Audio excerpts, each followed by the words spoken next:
Hello and welcome back to the channel. In today's video, I want to speak about why you shouldn't mess with the birth order. So the phrase the birth order seems pretty self-explanatory. It's the order in which your children are born. But how does that come into play in regards to fostering? Well, if you already have children in your home, whether they're bio or adopted from previous placements or just adopted in general, they're now a part of your family. And they obviously have an age, and there's going to be some differences in age, albeit unless you have twins, they're going to be the same age. If you have a new child come into your home for either temporary stay or possible adoption, there's going to be a change in the birth order, whether it's, you're bringing a child that is younger than your children currently or older than your children. And the problem with that is that, or a potential problem with that, is that the other children can take offense to it in a way, especially if you have an older child. Let's say you have like an 11 or 12-year-old and then you bring in a 14-year-old. Well, that child has been the oldest since they were born, and now all of a sudden they're not. So they're lower on the pecking order. Whether even internally may never mean a thing. To them, they feel like they're lesser than the oldest that came into the house. Now, on the flip side, if you have a very young child, let's say like a 2-year-old, and you take an infant, they're also going to have an effect because you're going to be spending more time with that infant because they obviously just need more care. Right, so if you have a toddler, they're starting to become self-sufficient to some extent, or at least they're trying to.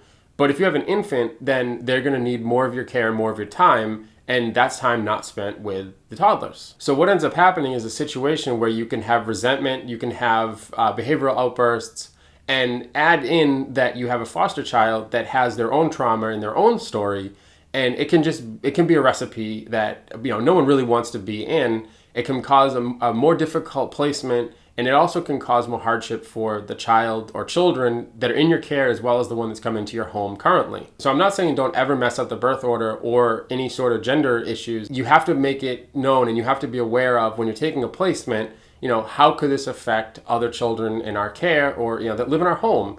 And really, it's just about being kind and obviously talk to them, see what they think.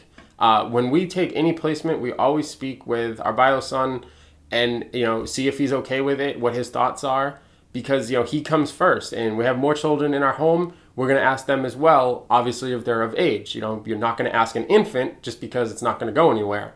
But you want to make sure that you're keeping their opinions and their feelings in mind when you bring a child into your home. Additionally, if you have a child that's say 10 or 11 and all of a sudden you bring in a 14-year-old, have you ever worked with a teenager? Do you know what that brings? Are you able to provide them the resources and the answers to their questions or just their behavior? Like, have you ever been in that place where you actually can help? So what ends up happening is it puts you at a disadvantage for trying to help that child, and there's going to be outbursts, and it's going to be a complex situation where again, it's going to cause strife in your family. And then in regards to gender, you want to be mindful of that as well, because if you have children that are close in age and close in gender, there's going to be struggles and issues with that. And then if you have a child that is older than your children already, it depends on the situation, but they may want to try to take a more parental role depending on how they were in their home.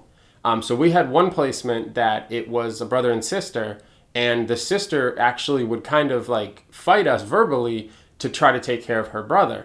And I mean, something as simple as just changing his diaper, she wanted to do it. And the reason for that was because, that's what she knew and she took care of her brother.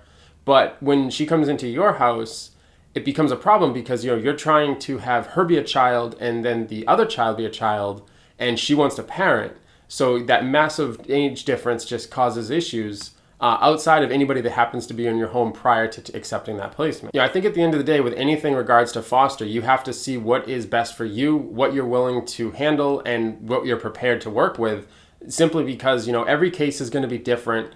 Like I said, our first placement, we had rules in place and we broke them on the first one, and we learned a valuable lesson as a result. And moving forward, we'll be more mindful of it, but it doesn't mean we're going to say no 100% of the time. We also said that we only take one child at a time, and every single placement that we've had has been more than one.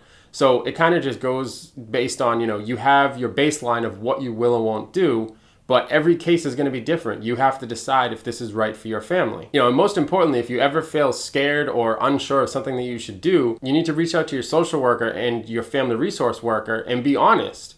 Obviously they want to have the children in homes, but they want to have them in the right homes, and they want you to have a good time as well so that you continue being foster parents.